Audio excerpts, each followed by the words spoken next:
Everyone eats out every day, but people don't think about how food arrives on the plate. This is Grounded, and I'm Lauren Mitchell. Join me as we delve deep into the challenges, expertise, and experiences of professionals and innovators in the food service industry. Grounded is powered by the Buyer's Edge Produce Division. Our mission is to provide innovative solutions and excellent service to food service operators. Hi, it's Stephanie with your 2-minute Fresh from the Field update. Celery seems to be the hot topic of the week.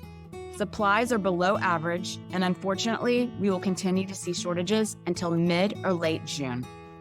Growers are having to harvest ahead of time to remedy the quality issues they would see if they left them in the field to mature.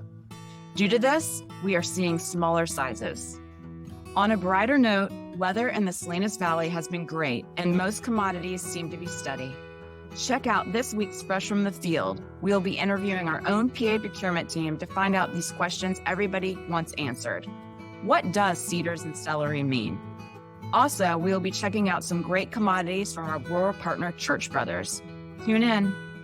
All right, a true professional in the food service industry. We have today's guest who's been a longtime client of Produce Alliance. He's worked with Great American Restaurants, which is a high-volume Northern Virginia restaurant group with 6 different concepts. He spent 18 years in a wide variety of purchasing positions, including Johnny Carino's with more than 175 corporate and franchise-owned locations, and Boston Market with more than 750 locations. Currently, he's with Scratch kitchen-style concept Firebirds Wood Fired Grill, where he just earned a promotion into Senior Vice President of Purchasing. Welcome, Mr. Steve Crouch. Thank you, Lauren. Thanks for having me. Thanks for being here. All right, let's dig in. So, Steve, our listeners come from a variety of backgrounds. Some folks who just enjoy eating out and want to learn more about where their food comes from. Some folks who are involved in supply chain and logistics, or others like you and I, just in the food service industry. But let's start off hearing straight from you. With a senior position in purchasing, what is your scope of responsibility for a multi-state scratch kitchen style restaurant like Firebirds involve?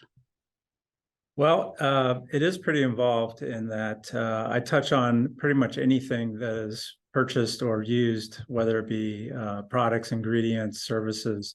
And so myself and my team gets the pleasure of digging into a wide variety of items, anywhere from produce, of course, but proteins. And we also get to have fun in deregulated energy markets and other services such as linen and equipment and smallware. So it's a pretty big job, but it is very rewarding.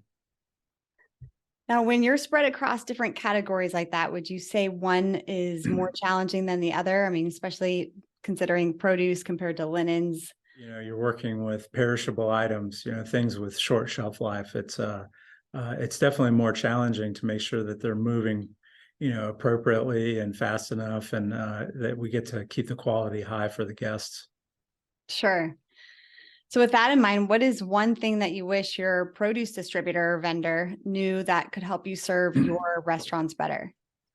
Well, I think for us, we look at each piece of produce, and whether it's produce or other perishables like salmon and beef and so forth, we look at it with a critical eye when it comes in. And, our goal is to kind of relay that same message to our suppliers, to have them look at it with the same critical eye that we do.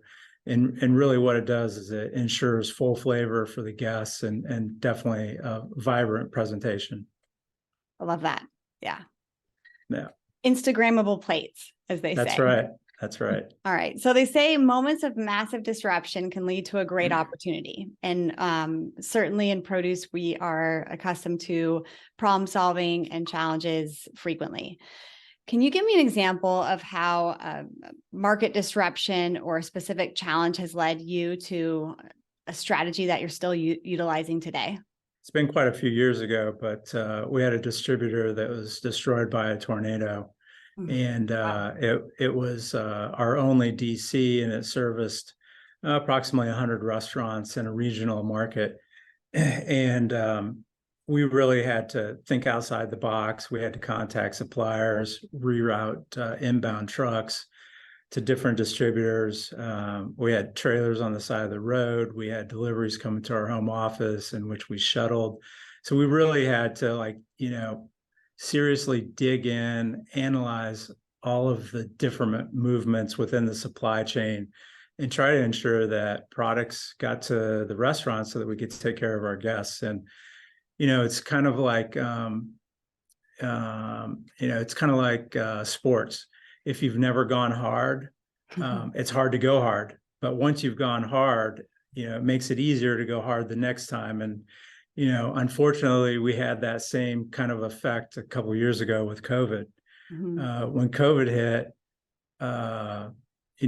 we shut down for 3 days in one market, and we shut down for a day in the Pennsylvania market. And the group of us said, well, why are we doing that? Let's shift, let's pivot, let's make sure that we take care of the guests as best as we can, because everybody's kind of in the same situation. And it allowed us to really regroup and think out of the box and figure out how we're going to take care of the business as well as, the communities and our guests. One thing with the pandemic, I think anyone who's working at the time has explicit memories of just, everything that led up to it being a certain rhythm or pattern, and then it just being such a great interruption. And I know one thing for me was what you just alluded to, is having kind of the same concept of restaurant or quick serve that all had to kind of pivot, and watching the different practices people were employing with quick thinking right away. And then just here at Produce Alliance, being able to share some of those successes that we're working with our partners was, a great part of being a part of a team like ours, or a network like ours, to support our restaurant partners. It is so scary to see perishable items that could potentially go to waste just at the scale that our distributors had them. I was working for a distributor at the time, so walking through the halls, it was just heartbreaking, and we wanted to make sure we found homes for the product right away. Very scary time. Yeah. And can't imagine a tornado too. That is just crazy that you experienced that. Crazy. It was crazy. You're somewhat of a mentor for David Krause. And one trait he mentioned that set you apart specifically was your knowledge of the business, and most specifically the costing, and just how you had this understanding of what goes into the cost of every single item on a menu and on a plate. So looking back from when you started your career, what do you believe to be a great improvement in the supply chain industry from when you started to where we're at now? Well, I think, sharing of information has improved greatly. I think people that are just entering into the supply chain arena can do is there's so many resources to learn, and really you just need to dig deep into the basis of these ingredients down to the smallest common denominator. And then you have to stay updated on them. And there's so many resources. Your supplier is a great resource. There's industry publications. There's, peers are a great source as well. And so just building strong relationships with different informational outlets is very apparent. So access to information, certainly. Mm-hmm. Okay, so a lot of people are distracted by shiny new things, and thinking about key principles and decision making. What would you say would be a key principle and core to how you make decisions for Firebirds Wood Fired Grill that's been key to your success and certainly the success of the brand? I've had a lot of different experiences with different types of restaurant concepts. And, one thing that I've learned over the past is that I really prefer working, with a group that believes in a high quality statement. When you start to understand the ingredients being used in a specific dish and so forth, it kind of goes back to the core of, a recipe. And a lot of concepts, take a different approach to that, and that's great. But the shiny thing doesn't always, portray the message that you're trying to relate to the guests. And that's what keeps us grounded here. All right. So how many states is Firebirds in? I think I counted 20 different states. We are 20 states. Wow. So I'm in Minnesota and you're not here yet. No, not yet. Is that on the horizon? I don't think it is yet. We do have a lot of white space, and we do have a lot of growth planned, but I don't think it's on the plans yet. Okay. So tell me more about that, just multi-state growth and kind of what goes into implementing, a new restaurant across state lines. What are some of the challenges that might bring, or even some of the excitement to that? And how do you guys make that decision? Some kind of saturate in one market and then gain the confidence to move across a state line. But in your case, certainly in several different states. So talk to me a little bit about that.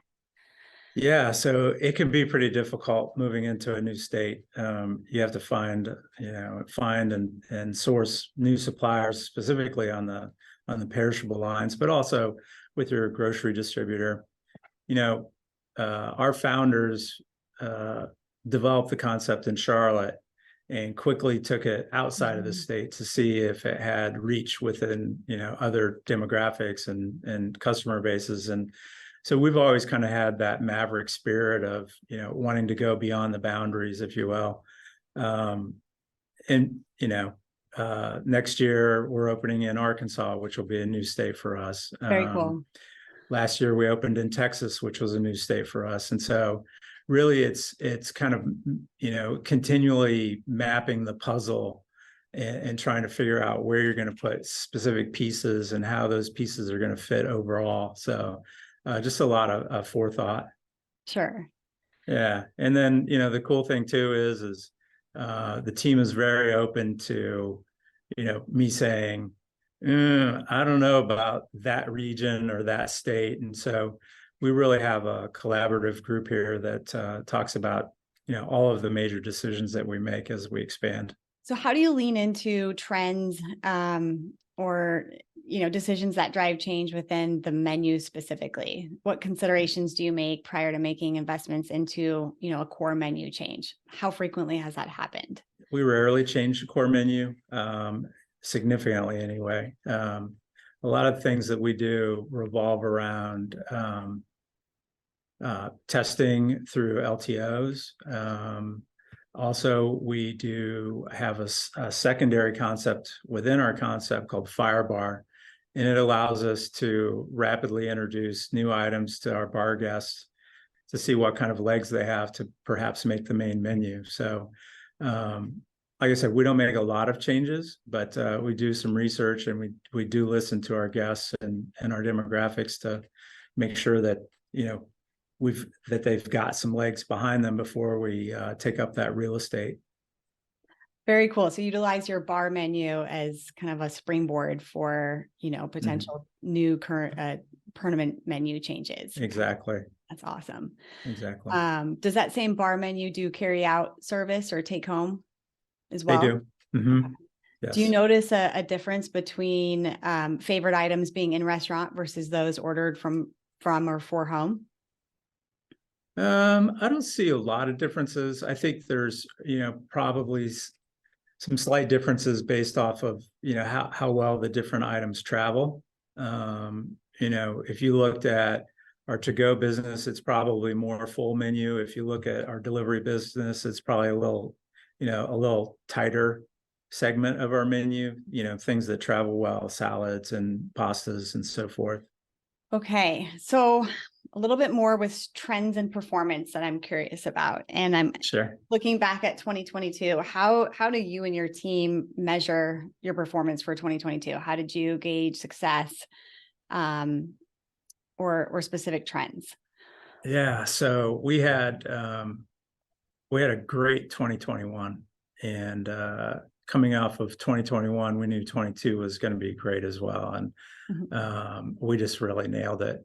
And really, it was kind of a culmination of coming out of COVID, We gained a lot of to-go business through different efforts that we had, whether it be through our virtual concepts, Noodles and Greens and Fireburger, or through delivery. And so we stayed in the forefront of our guests' minds so that when they were ready to come back out in full force, we were front and center and ready to, ready to take care of them and show them a good time. And it was a great year.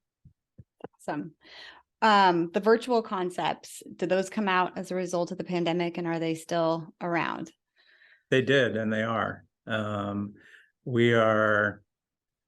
I think we might have just a couple locations left that are not running one of the concepts, mostly just from a volume standpoint and how to execute it out of that busy of a kitchen. But both of them are still alive and active. And as a matter of fact, we're just starting to work on catering, and one of the virtual concepts will be a catering vehicle as well. That's outstanding. Yeah. So those who are not familiar, virtual concept or a ghost kitchen, and correct me if I'm wrong, but essentially it's utilizing the same kitchen space that you guys operate out of for Firebirds Wood Fired Grill, and lift up different brands that are available for online or takeout. Test new LTOs there as well, I'm sure. So in our industry, relationships certainly keep our business grounded. And you talked on that a little bit earlier, just the information sharing, especially in situations of challenge. Tell me the values that your approach specifically or day-to-day work is grounded in. We need to be kind with our suppliers. We need to be empathetic. They really do everything for us.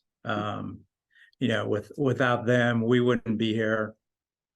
If we're not here, the guest isn't there. And really it's kind of a, symbiotic relationship in that everybody relies on each other. And we need to remember that when things may get a little frustrating from time to time, and,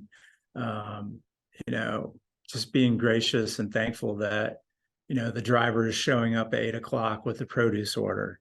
The driver showing up with, the beef order, the seafood order, the linen order. They're showing up to do work on the kitchen equipment. If we take that approach with all of our suppliers, we're just so much further ahead, and being successful because everybody succeeds together. Steve, I think that answer may be my favorite. I'm still pretty early on in this process, but no, I completely agree. I mean, the drivers do, for one, an incredible job in the dark early mornings, getting food through into the kitchens, in and off of trucks with dollies. I don't think people recognize the weight of a 50-pound bag of colossal yellow onions, unless you've been a sales rep like myself and had to recover and drag one in yourself. So, yes, it's a crazy process, but also, everyone from the warehouse to the selectors, the food safety, it's a pretty complex deal. So it is gracious and thankful. I love that. What keeps you up at night right now? What are the challenging aspects of supply chain as it sits in March 2023 and, Senior Vice President of Purchasing? During COVID, it was a little rough, just because we didn't want to let our guests down, and we didn't want to let our, our team members down. And so, and that's, really when we run into those situations, that's what keeps me up is, not being able to fulfill the needs of the restaurant and then thus, of course, the guest. And I mean, we have a lot of tricks up our sleeves and we can pretty much make anything happen anytime. But, when you go into that bag and it just doesn't work, that's heartbreaking. Yeah. Yeah. So other than the food being fantastic, why do people choose Firebirds? Well, it's the experience. We bring a different level of service to each and every table. Identify, why our guests are there, make sure that they're having a good time while they're there, taking care of their needs. We do a lot of things that you would expect in fine dining. even at, more of a casual environment. You can come in shorts and get a burger and a beer. You can come in and get a steak and a lobster tail. It's family friendly. We have a lot of parties and celebrations, and it's just a great time. Very cool. So my experience as sales rep too for a distributor, things would happen, and actually it was down in northern Alabama. A tornado would rip through a town, and some of the restaurants would open up the next day out of a benefit for the cause. And I see all kinds of different charitable initiatives, over different brands, but I'm curious if Firebirds has one, and if so, what are you guys passionate about? Well, you're wearing our favorite color, which is symbolic of lemons. And about 11 years ago, we were able to connect with Alex's Lemonade Stand Foundation. And it has been a great relationship. Their primary goal is fighting childhood cancer. Alex, who is really the founder of the foundation when she was young, decided that she wanted to raise money so that her doctors could research and fight childhood cancer. And she did that by opening a lemonade stand. Oh, very cool. And so every year during Lemonade Days, which this year it's June 9th through the 11th, we set up lemonade stands in front of all of our restaurants and in the communities and take donations for the foundation. We also have a few other partners that we work with. Of course, Produce Alliance is a huge partner with us in this endeavor. But we also have partners such as Tito's, and we give donations off of Tito's lemon drops, Lawler's with lemon cake. We do a roundup on each of the checks. And we've really been able to make an impact within Alex's Lemonade Stand Foundation. And they've really been able to make an impact in the research, which is just amazing. The story that Liz Scott told last year was that they've made so much progress in the research and the treatment based off of their involvement that their daughter, Alex, would probably still be alive today. Oh. Yeah, just heartbreaking. Yeah. Wow. I'm so glad you guys do that, and I'm grateful to be a partner too. That's awesome. Okay. Well, we'll look for that out there. So you said June 9th to 11th. That's awesome. That's right. And if people want to know more about, how to give, I assume access the website Firebirds. That's right. Awesome. All right. So take me back a little to little Steve. Where did you grow up? So I grew up in Indiana, northern Indiana. And from there, where did you venture off to? How about for college? So for college, I went to Ball State University in Muncie because they would have me. And then what'd you major in? I majored in marketing, sales and promotion. So, I sit at the other end of the table now, or the opposite side of the table now. Okay. And then from there, I got this bike racing bug and ended up in Colorado, racing against the best in the US. And then, started working and having a family. So it's been quite a ride. So quite a ride, bike racing. Yeah. Are you talking mountain bike racing or road bike racing? So originally it was road, and then I spent some time mountain bike racing when I lived in Colorado. And this year I'm joining the track racing foray for the first time. So. But I'm a runner, so when you say track, I think of running around an oval. I'm assuming this is different and involves a bike. Tell me more. So it is an oval. Okay. They range anywhere from 200 to 333 meters. They're banked. You ride a bike with no brakes, and you can't coast. Wow. I've never heard that before. Yeah. Typically the tracks are called velodromes. Okay. Yeah. You have to look it up. Yeah. It's exciting.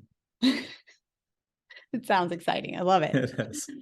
Um, have you ever been to a Grateful Dead concert? No, I have not been to a Grateful Dead concert. However, as you probably already know, since you brought it up, Mm. I have seen Dead and Company. Okay. Yes, yes, Dead and Company. Okay. All that's right. right. All right. So going back to early on in life, is there something that you learned then that's strangely relevant to today and what you're doing today? It's kind of rural Indiana, so there's definitely a lot of corn. So I did some work in some cornfields and some work in some chicken houses, and just kind of a Midwest, hard, full work ethic. I started working when I was really young in restaurants, and just it's kind of doing the deal. I meet a lot of people that started out just working in restaurants, which I love. I love hearing that because starting there just gives you such an important perspective to carry with you throughout your career. Oh, it does. I mean, It definitely does. it's all about hospitality. So It is. okay. So our favorite closer questions, I'm going to ask a few right in a row here and tell me Okay. what kind of comes top of mind. Okay. What tool in your workday saves you the most time? Yeah. So probably early mornings and just planning the day and making sure that you're addressing the goals that you need to accomplish, and, kind of compartmentalizing emails so that you can actually concentrate on, your goal for the day. Of course, you've got to come back and, work through the emails, but, I've found recently that I've been pretty good at just letting those sit on the sideline for an hour while I, finish something up and then come back and attack those hard. Yeah, I love that. I love the early mornings. It's a nice private space in the day. It's just It is. get stuff done for sure. All right. So to the next generation of supply or procurement folks, what is your best secret that you're willing to share? Probably, kind of going back to being kind and gracious, and just really owning what you're doing. I've got some pretty good specific background in different categories, and I think that once you have that understanding of those ingredients and so forth, they just kind of carry on, and you can brush up on what's going on. So I think for like a category manager specifically, just really owning those ingredients, from the ground up all the way through the supply chain, and staying updated on what's going on within those.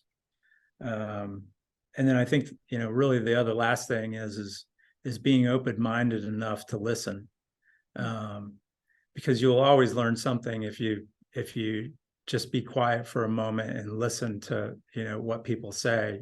There's so many different things that you can pick up from different conversations if you listen.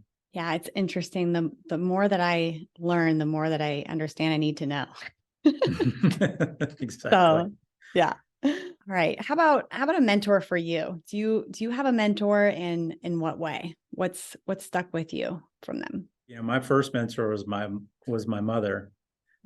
She taught me how to fight, to never give up, see it through to the end. And then I've had a couple other mentors along the way that really kind of taught me how to work with purpose and intensity. And I've had other mentors that really kind of taught me how to break things down to the smallest unit, and understand kind of a macroeconomic approach to what could be driving different costs, or different supply demand type situations. And so throughout all of these different people and so forth, it feels like I can attack different topics that I haven't been able to attack before, and have a pretty quick understanding of why they're doing what they're doing and where they might end up going. What excites you about the future? Growth. We have new financial partners with Mhm. Garnett I Station. saw that. Yeah. And we're all extremely excited about the growth that we'll experience over the next few years. We've got 4 locations opening this year. We've got 7 signed for next year. Different states, and really, it's growth is great on the surface, for an organization, but it's really about the growth that we see, from a supplier standpoint. Suppliers get to grow. We get to see our team members grow into new roles as we expand, which is always great to see, promote from withins, making it to the next level. And then, of course, communities. We get to help out communities, and obviously Alex's Lemonade Stand Foundation. So it's exciting. Growth is exciting. I want to go where you can grow for sure. And that's right. Like you said, it benefits all, but it's also just a really thrilling environment to be a part of. Mm-hmm. And you just see it spill out into so many areas. So I love that. And I'm so excited for you guys. I'm glad you brought that up. I didn't know Thank that you. was. All right. So we call it pick or kick, staple produce item for a burger. What can you not imagine a burger, or at least Steve's ideal burger, to be without? Lettuce. Lettuce. Specific lettuce? Or actually, I'm gonna kick that, and I'm gonna go to roasted poblano. Roasted poblano. Nicely done. Yes. I love it. Okay. So how about connecting? Where can people find you if they've heard something today that they want to understand more about, or perhaps just reach out and ask a question? You are a wealth of knowledge, and like I said, a mentor for folks on staff here at Produce Alliance. I can see why. You are so kind and so smart. So where can people get a hold of you? Well, they can email me Okay. at scrouch@fbgrill.com. Okay. They can reach through purchasing in Firebirds, or through fbgrill.com if they want to. They can contact Produce Alliance, and we can set up some kind of a 3-way call or Zoom meeting. Perfect. And you're on LinkedIn, I imagine, too. And I'm on LinkedIn. Awesome. And then for those who want to learn more about the lemonade, or Firebirds, or all things on their menu, which is, again, scratch style kitchen, delicious, it's firebirdsrestaurants.com.